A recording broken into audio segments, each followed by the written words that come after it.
नमस्कार दोस्तों।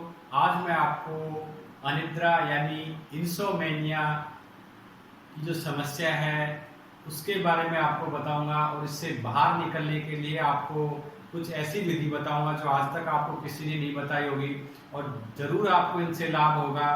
तो कृपया करके उसके माध्यम से आपको ज़रूर लाभ होगा। तो कृपया करके प्लीज़ इस वीडियो को पूरा पूरा देखें। तो वीडियो इस प्रकार से शुरू करते हैं। तो देखो, सबसे पहले हम लोगों को दो भागों में बांट देते हैं। कुछ लोग होते हैं जो दिन में सोते हैं, कुछ लोग जो दिन में नहीं सोते हैं। अब जो दिन में सोने वाले लोग हैं, जब वो रात को सोने जाते हैं तो रात को उनको नींद नहीं आती है। कुछ लोग ऐसे होते हैं जो दिन में सोते हैं और दिन में सोने के बाद भी जब रात को वो सोने जाते हैं तो उनको तुरंत नींद आ जाती है। इस प्रकार के लोग हैं, ये जेनेटिक होता है, इनके जीन में ही ऐसा होता है। यदि कुछ आप ऐसे फैमिली के परिवार के लोग देखते होंगे जिनसे आप बात करते हैं तो कई बार भी वो खर्राटे मारने लग जाते हैं, यानी इनके खर्राटे शुरू हो जाते हैं। हम बातें करते रहते हैं और उनको नींद आने लग जाती है। तो ये पूरा जीन का मामला है, यानी जेनेटिक है, हेरिडेटरी है इस चीज। इसके बाद दिन में नहीं सोना, ऐसे जो लोग हैं जो दिन में बिल्कुल भी नहीं सोते हैं, वो अपने कार्य में व्यस्त रहते हैं।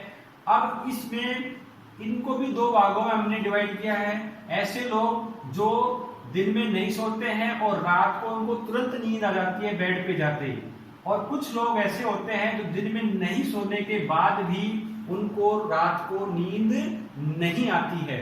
तो अब यहाँ पे समस्या दो प्रकार के लोगों के सामने है। दिन में सोने वाले लोग जो रात को नहीं सो पाते हैं, और जो दिन में भी नहीं सोए और रात में भी नहीं सो पाते हैं। तो दोस्तों, अब इस विधि से अब आपको कुछ ऐसी विधि बताएंगे जिससे आप, समस्या तो आपके सामने है, इससे आप बाहर निकल सकते हैं। की विधियां मैं आपको बताऊंगा। पहली विधि है 3 स्टेप मेथड, इसको बोलते हैं 3 स्टेप विधि। इस विधि का जिक्र जैन योगा, डॉक्टर पीजे सहर की किताब है, उसमें किया गया है। इस विधि में आपको क्या करना है, आप अपने बिस्तर के ऊपर, बेड के ऊपर सीधे लेट जाएं। इस प्रकार से आप दोनों पैरों के बीच में आपको 1 से 1.5 फीट की दूरी रखें, जितना आप कंफर्टेबल फील करें। आपके जो दोनों हाथ हैं वो इस प्रकार से आपके सर के पीछे लगा लें, या सर के ऊपर भी आप उनको रख सकते हैं। और आपके पास जो कोई किताब है, मोटी किताब जिसका वजन 1 से 1.5 किलो या 2 किलो तक हो, जैसे डिक्शनरी अपने पास आती है ऑक्सफोर्ड की, ऐसी डिक्शनरी जो वजनदार हो, उसको आपको अपनी नाभि के ऊपर रखना है। और नाभि के ऊपर रखने के बाद उसका मुंह है, वो दबाव पूरा हिस्सा है ऊपर की तरफ होना चाहिए। जैसे अब इसका ये काम किस प्रकार से करती है, ये डिक्शनरी जैसे ही यहाँ पे हम रखेंगे तो इसका दबाव हमारे जो लंग्स हैं, फेफड़े हैं, उनके ऊपर पड़ेगा। हमारी जो श्वसन क्रिया है वो धीमी हो जाएगी।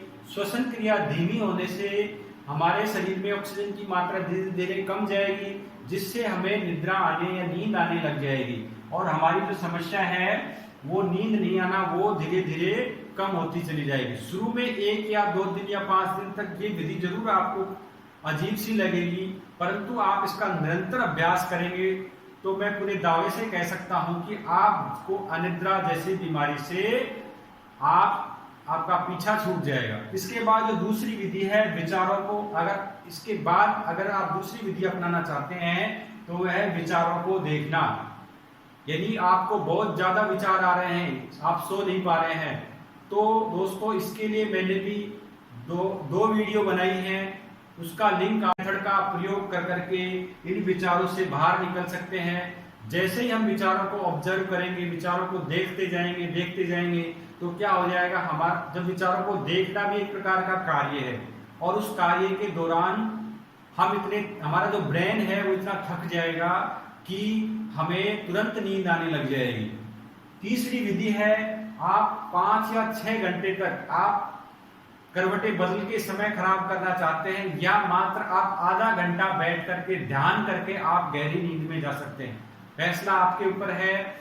यानी आपको करना क्या है, आपको ध्यान करना है। नींद नहीं आ रही है, कोई बात नहीं, आप अपने बिस्तर पे बैठ जाएं, आराम की मुद्रा में रहें, आंखें बंद कर करके ध्यान करने लग जाएं।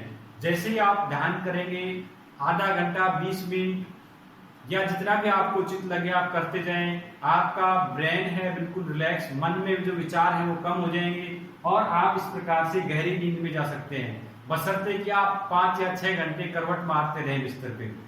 चौथी विधि है सांसों पर ध्यान देना। आप लेटे हुए हैं, आपको नींद नहीं आ रही है, तो आप जिस पोजीशन में लेटे हैं उसी पोजीशन में लेटे रहें और सांसों पर ध्यान दें। सांस अंदर आ रही है, सांस बाहर जा रही है, सांस अंदर आ रही है, सांस बाहर जा रही है। इस प्रकार से हमारा पूरा शरीर ही श्वास श्वास बन जाएगा। विचार आते हैं, आने दो, उलझना नहीं है, बस अपने को देखते रहना है।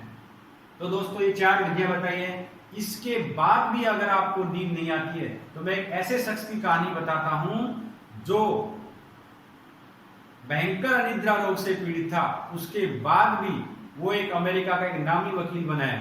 तो वो उसका नाम था सैम अंटरमेयर। सैम अंटरमेयर गंभीर अनिद्रा के रोग से पीड़ित था। उसका जीवन इस प्रकार से शुरू होता है कि वह जब कॉलेज की अपनी शिक्षा शुरू करता है, कॉलेज में एडमिशन लेता है, तो वह दमा और अनिद्रा के रोग से पीड़ित था। शुरू में बहुत उसको चिंता होती है, फिर उसने देखा कि समस्या तो रहेगी मेरे साथ। तब उसने क्या किया, अपना जो समय बचता था उसमें उसने पढ़ाई की और जो समय बचा हुआ था उसमें पूरा ध्यान अपना पूरा फोकस किया पढ़ाई पे और हर क्लास उसने टॉप की। इस प्रकार से उसने वकालत की पढ़ाई शुरू की। वकालत में भी अब भी अनिद्रा की समस्या उसके साथ बनी हुई थी। अनिद्रा से अब भी वो जूझ रहा था, परंतु फिर उसने अनिद्रा की चिंता नहीं की और वो अपनी पढ़ाई पे अपने ध्यान दिया। वकील बना। वकील बनने के बाद वो अपने जो केस होते थे उनकी स्टडी करता था। आधी रात तक केस स्टडी करता था। सुबह 5 बजे उठ करके फिर वो अपने पढ़ाई में लग जाता था और वो एक नामी वकील बना। और 1931 में उसने एक मामले की पैरवी करने के लिए उसने $10 लाख की रकम ली। यानी अमेरिका के इतिहास में अभी तक का सबसे महंगा वकील साबित हुआ है। यानी एक मामले की पैरवी करने के लिए इसने $10 लाख लिए, जबकि यह अनिद्रा रोग से इसको जिंदगी भर कभी गहरी नींद नहीं आई। उसके बाद भी ये एक नामी वकील बना है, सबसे महंगा वकील बना है।